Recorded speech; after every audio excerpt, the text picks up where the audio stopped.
years old now, and I've never told this story to anyone other than my immediate family. I'm in my twilight years, and I feel the need to pass this on to others who may have had encounters. My mother gave birth to me at home, partially because that was the way things were done back then. Daddy was away at work when I decided that it was time to go into my new life journey. Mom was all alone at home when the event took place, and thankfully things went well.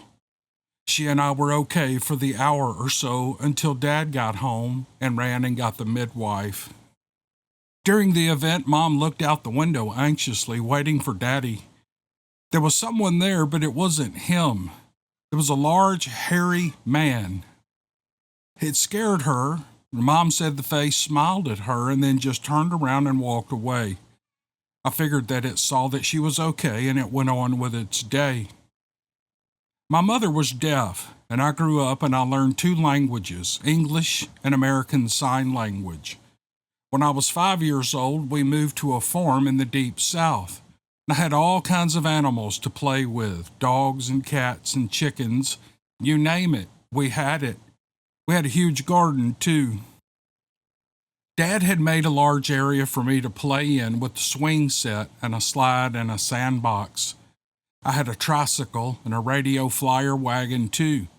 And since I was an only child, sometimes I just sat on the swing and I swung lazily on my own facing the woods, wishing desperately I had a playmate.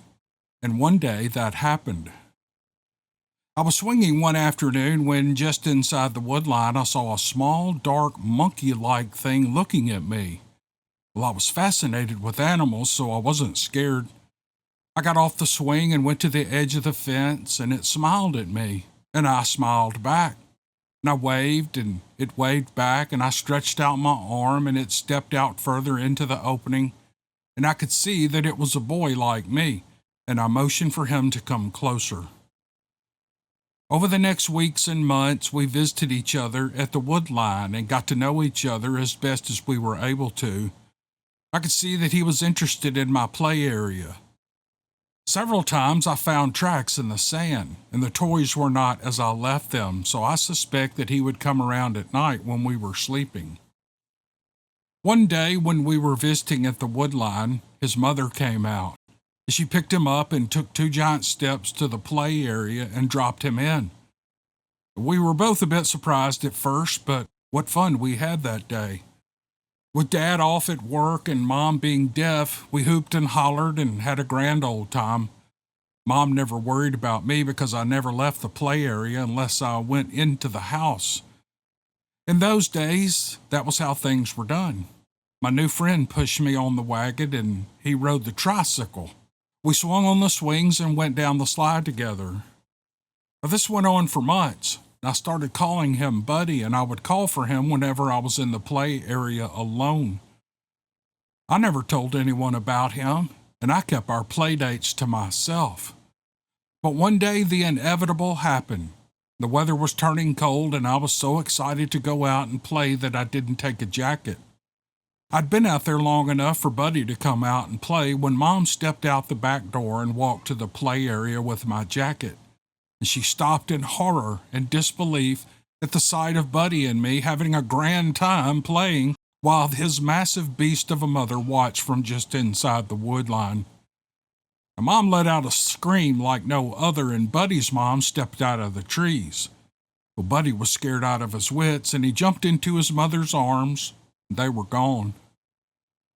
Mom grabbed me and took me into the house, and I wasn't allowed to go to the play area alone again. Mom told Dad to build a large wooden fence to fence off the woodline, and Dad said, "If this thing is as big as you say it is, it won't make any difference what we do."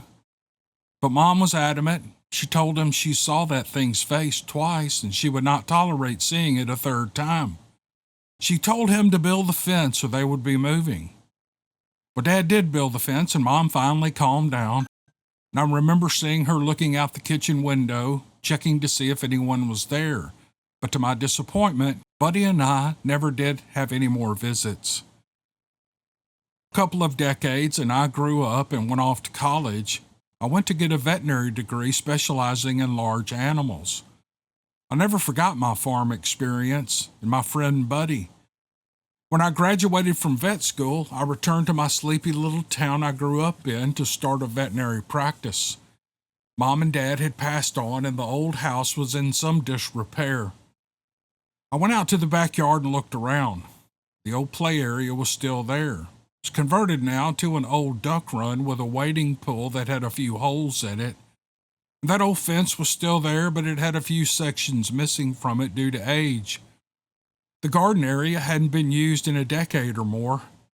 I took note of all the repairs needed and I added them to my to-do list. When I wasn't getting called out for an animal emergency at this farm or that, I spent all weekend remodeling my homestead. Since I was the only vet for 50 miles, I had built quite a clientele. But at the rate I was working, it would be years before I had the house fixed up. Months later, I had the old house livable again, and I had heard stories from some of the older folks around me about the boogers in the area and the noises they made at night.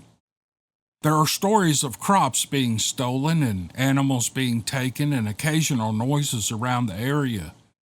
Hearing these stories made me wonder about Buddy and his mom and what happened to them. After one especially long work week, I was worn smack out. I decided it was time to grill a few burgers and have a beer, and I forgot about the renovations for the weekend. Just as I was starting to light the coals, I heard a grunt from the wood line. I didn't see anything, so I lit off the coals and I popped a top. And again, a loud grunt came from the wood line.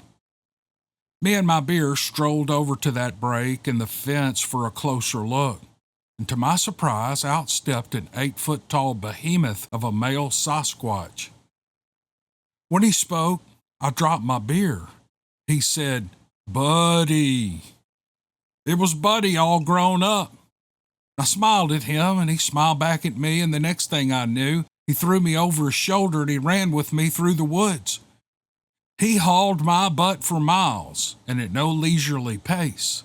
We finally came to some deep mountain woods in a ravine, and I saw an entire colony of Sasquatch. Buddy brought me to some kind of structure, and he set me down, and I looked around and I saw an enormous alpha male pacing and eyeing me like I was about to be his lunch. Now, this thing was not happy that I was there, but Buddy motioned for me to go inside the structure with him. Inside were several females. One of them was pregnant and in obvious distress. I moved closer to her, but the other females moved in my way to protect her. To my amazement, she signed to them that I was there to help. The sign she used was old. Most of it I didn't understand, but I was able to understand that she needed water. One of the females left and came back with water in a basket made of leaves. They let me move closer to the pregnant female, and I began my assessment. Her baby was breached, and I tried to communicate with her that I needed to turn the baby around. And after some back and forth, she understood.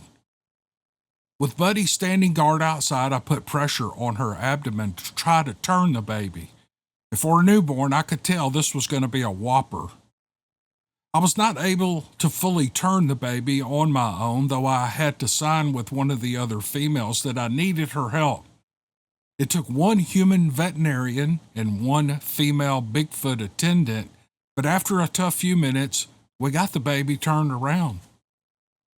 While this was going on in the hut, I noticed a commotion outside. It sounded guttural and serious, but the baby was almost there and I didn't have time to check it out. It was yelling and gibberish and crashing and howling, and it sounded like all hell was breaking loose. I was just about to get this little guy out when the hut shook violently, and I heard a grunt and a groan and something hit the ground hard. The baby's head had just crowned, and I was working on getting a shoulder out when what I can only describe as a chimpanzee frenzy broke out, like they were all being chased by a silverback.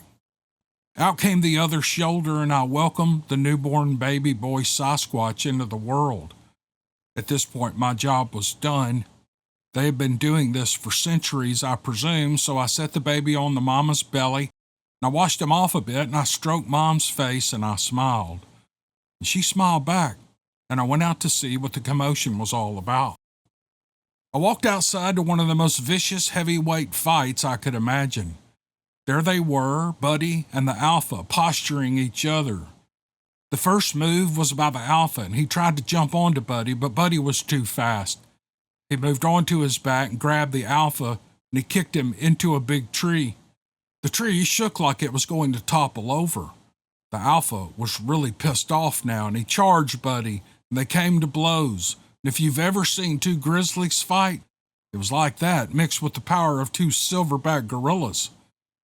It was fast and vicious, and by round 2, they were both torn up and bloody. Buddy had some deep lacerations on his chest, and the Alpha had one eye clawed open. Well, I watched them, and I wished I still had my beer. As they charged each other, Buddy stepped to the Alpha's blind side and clocked him with a hard straight left to the nose. There was a sickening sound of bone and blood, and the Alpha found himself on his butt. He let out a howl of anger, and when the two came back together, there was so much power you could feel it in the ground.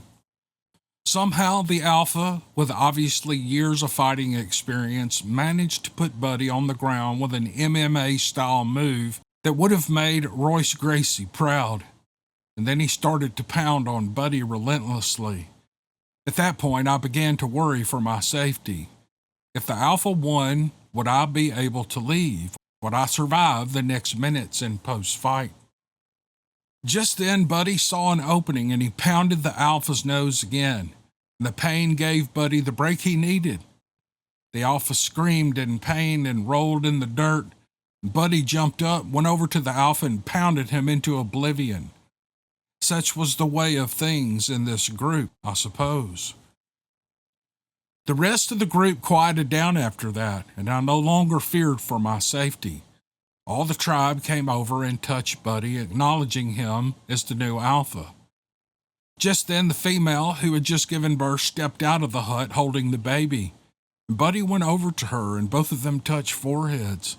And I realized then that she must have been his mate. No wonder there was a fight. Buddy had been protecting his family. As Alpha, he had a new large family and breeding rights, and Buddy walked up to me and signed something similar to friend, and I reached up, put my hand on his shoulder, and signed it back to him. Out of the group came an old female with graying hair, and she walked up to me, looked me over. I saw an image in my mind of a young Sasquatch female watching her child playing with a human child. I felt the hope and joy in her that the two species could bridge that gap. I reached out to her with both hands and I pulled her forehead to mine and thought only love. And in return, she smiled and she stroked my cheek. I saw tears form in her eyes and she returned to the group. And I spent a few days with the colony helping tend to Buddy's wounds and getting to know several of them. A group of young males and Buddy took me back home. After my time with them, I enlarged and rebuilt the play area. Every now and again, I would see some young ones playing out there, and I would visit with their watchers. I even came to find out they kind of liked beer, and to this day, I still have company now and again, though less frequently than before. I married a farmer's daughter, a beautiful, fiery redhead who kept the family in line. We lived in the old homestead, and we raised our family there. I told my wife this story one night and took her out to the woodline. There, I introduced her to my other family. Once she was over the shock, she loved on those little Sasquatch babies like they were her own while they were in the play area, and eventually our own children played together with theirs. My children have grown and gone, but they keep the secret of the homestead. The love of my life has passed, and I will soon go to meet her, too. The last time I saw Buddy, he was older like me and probably a bit slower. I'm sure that he's not the Alpha any longer, but I hope that he is living a slow and good life now somewhere with his mate. The last time I saw the Sasquatch group, I told them that soon they would not see me anymore and that it was best that they didn't come back here, as it might not be safe. They seemed to understand, and we all parted with love and understanding. I only hope that when I get to my final destination, I will also see my buddy with my wife and my mother and my father. And I hope they have beer where we're going. Okay, I just opened this story up. It was one of the longer stories I had, and since I'm just doing one story in this podcast, I picked the largest file in a list of about 30 stories I have ready to go. So this is obviously a fictional story. I don't know. I guess it could be true, but the writer didn't say it was fiction, but it doesn't take a rocket scientist to figure that out. You never know. There are weirder things. Well, I don't know if there's any weirder things that have happened, but probably. I'm going to write this off as fiction. I just didn't know what it was, but it was a great story. Didn't y'all think that was a great story? Let me know in the comments section. I put out I'm quitting video back about a week ago, and I am almost there. I've got about 3 days of work left, and I have just been bearing down, going 12 hours a day, 7 days a week, trying to get to the end. And as soon as I'm done and I send that last slug of drawings off, you're going to see podcast after podcast after podcast from me, starting probably toward the end of this week. I'm going to get a few recorded, schedule them out. Heck, I may do one podcast a day for 30 days. Wouldn't that be cool? I've never done that before, but I've thought about it. I've thought about it for years, and I didn't want to commit to it because sometimes I commit to things, or I tell y'all I'm going to get a Steve Lilly out, and then 6 months later, I still haven't got it out. So I didn't want to overcommit, which I'm notorious for doing, because I think I can do it. I would like to do a podcast a day for 30 days. I'm going on vacation in a couple of weeks, and I'm going to be gone for about 7 days. Not sure if I can do one for 30 days but anyway, I'll figure something out. Anyway, the podcasts are going to start coming one after another. So just hang in there. More Steve Lilly, more podcasts, the Steve Lilly novel. And I'm working on an idea for a fictional podcast that I think you guys might be a year or so before I can get that done. And I may never get to it. Plus, I have an audio book I need to finish. It's a great Western by a great writer that I'm really looking forward to finishing. If he still wants me to finish it, I got to call him this week and make sure he still wants me to finish it. But anyway, things are looking up. That's what's going on with the podcast at the moment. So I'm going to get back to work. Hope you guys enjoyed this, and we'll see you on the next one. Thanks.